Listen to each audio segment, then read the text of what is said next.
Can you talk more about kind of like your musical upbringing? Yeah, so it's normal to start with piano or a string instrument. So I think my sister started violin at 3, I started piano at 4.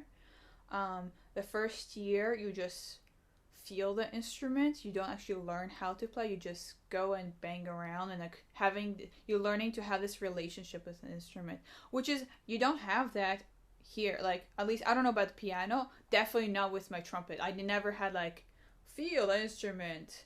Um, and then when age of 5 is like when they set your hands, what they call it, setting your hands, making sure that you have the proper technique.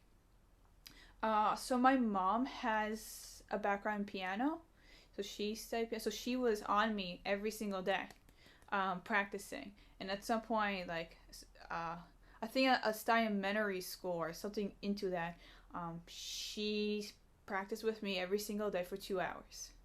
This was like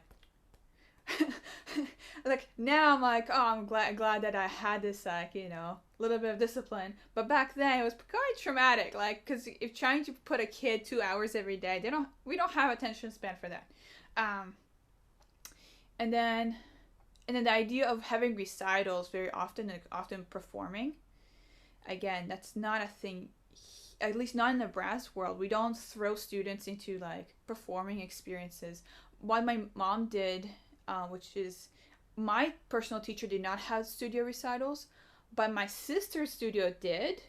So my mom would take me and point me into this violin recital, studio recital. So they were all violinists, and suddenly there's just one pianist showing up, like, "Hello, I'm here for the experience, to play for you." She did for like several other like, oh, this other piano teacher is doing studio, so how about you go hang out there? So my mom really threw me um, into all these experiences. So that was really on her.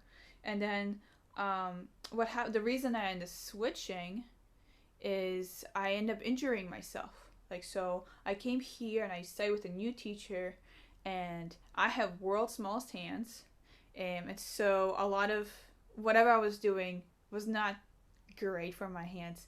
So I ended up switching to what I thought was going to be a much smaller instrument, so I don't have to do very much. But turns out the slides do a lot of work back and forth. So I actually ended up customizing my trumpet to my hands,